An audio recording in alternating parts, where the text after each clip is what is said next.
think it's a beautiful picture of what the gospel is and the gospel message, that God would love the unlovable unconditionally.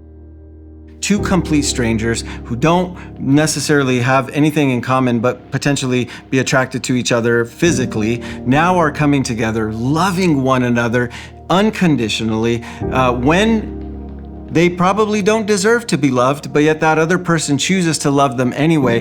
That is such a beautiful picture of the way that God loves us and God loves humanity. When marriages fail, when relationships fall apart, it's usually not because of some giant, horrible thing. It's because an accumulation of small things that are not dealt with. Couples wait longer than they should to seek help. They feel as if they are the only ones. And by the time they do that, so many little things have accumulated that they've lost sight of why it is that they're in the marriage. My dad was always angry, not at a particular person. It was just like his character. So I got so used to that. I was like, I guess this is just it. This is what marriage is supposed to be like. When I started comprehending that something was wrong in the family, I was like, I literally must be the problem. That's the only explanation. The problem does not go away. The issues that you're dealing with in your marriage do not go away. They always exist. One of my issues was always being nervous to talk because he's so loud, and it would always feel like yelling or judgmental. To him, he wasn't doing that, but that's how I would receive it. When we had kids, then that was an issue because that strong arm of discipline, and I'm like, wait, they're just kids, don't yell at them. And he's like, I'm not yelling, but, to me, he was yelling. A recipe for disaster for a failed marriage definitely involves a level of selfishness. I think a lot of people going into marriages these days are coming in where they see marriage as something that's like, this is gonna make me happy, this is gonna make my life better. It's just harder and harder to go into it with a mindset of being a team and giving and loving the way that we're called to love others. We expect our partner to be our best friend, to have all the same hobbies that we do, that we can do everything with, and we have put so much pressure on marriage. Marriages are hard, they are complex, they aren't fair, but what they do is they create character. When they begin to succumb to the pressures of society that has been placed on them as having it all together or creating a perfect kind of nuclear family that doesn't really exist, marriages feel that pressure and then they blow up. What is the identity of a husband? What is the identity of a wife? And then when identity starts to crumble, that's when all bets are off. I'm starting to get frustrated.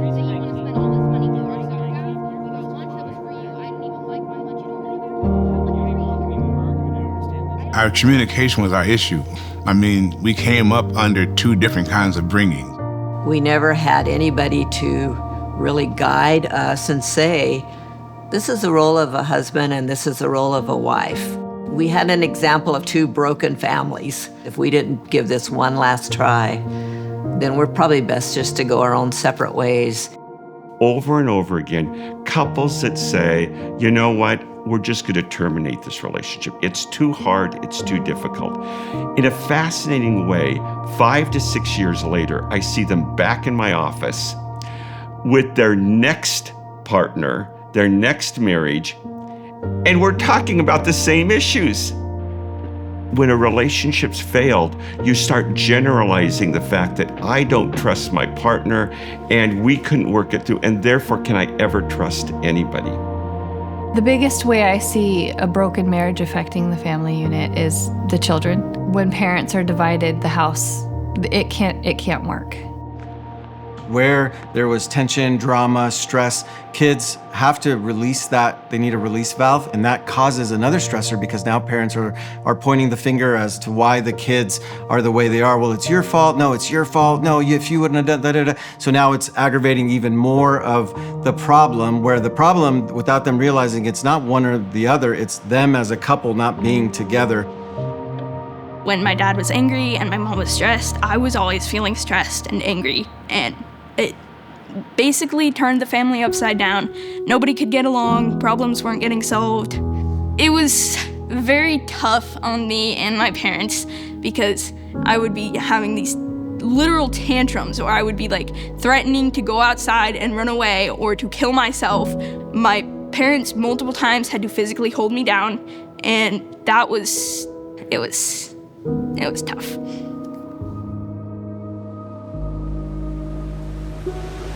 We had this problem for years, the communication thing.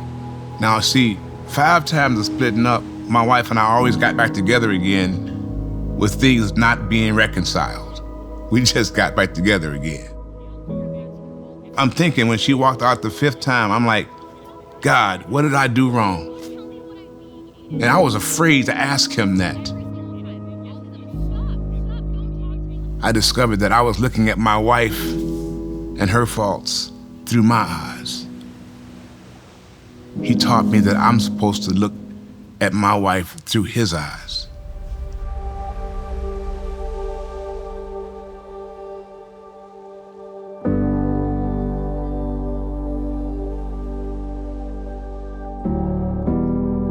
When two complete strangers fall in love or have that connection and want to spend the rest of their lives together, as that relationship unfolds, you start finding out the underside of that person, the ugly, the mess, the trauma, the drama, all these things that accompany all of us that we all bring in baggage.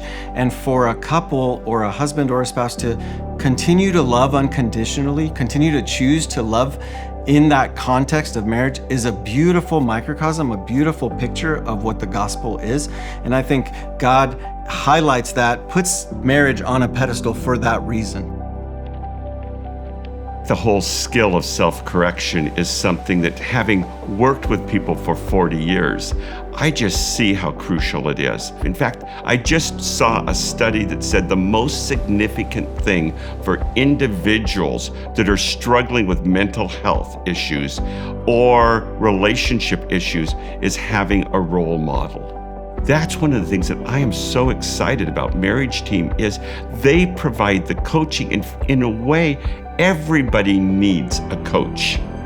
Every marriage needs a coach. Even if you've got a great marriage, there's always something you can do better, because sooner or later, you're going to hit that crisis.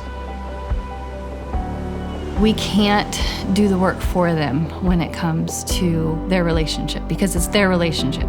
Coaching is kind of a new concept to, I think, the general population when they think about how can we help our marriage, how can we make it better. MarriageTeam can do that, but it's not MarriageTeam that does it specifically. It's the couple that has to work together. They have to come up with their own solutions. With the MarriageTeam and that environment, it helped us to work through human issues that we didn't know how to, at least I didn't know how to verbalize things or come out with things. And it gave us tools to be able to move forward and I think get a lot of the stuff resolved.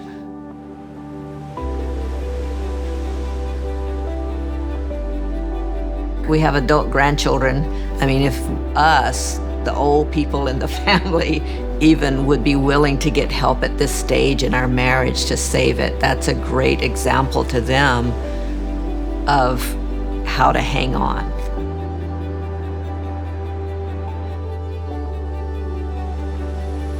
I do feel like there's more hope in being with my family, because like before, it was like very uncomfortable around my family. We didn't really feel like a family until we got into a groove and I realized, wow, this really is my family, and they communicate with each other a lot more and in better, healthy ways. Instead of like yelling at each other, they're actually sitting down and talking. We need to look at ourselves and say, okay, I need to improve, because otherwise I can end this relationship, but there's a high probability that I am simply going to carry it into my next relationship. And one of the things I love about MarriageTeam is they provide another couple that come alongside of you, and they become your cheerleaders. They are there to say, hey, you can do this. You can make this. I know it's difficult. I know it's not fair. I know it drives you crazy. I know that there are days that you say, why in the world am I in this relationship? But what they do is they say, this is normal.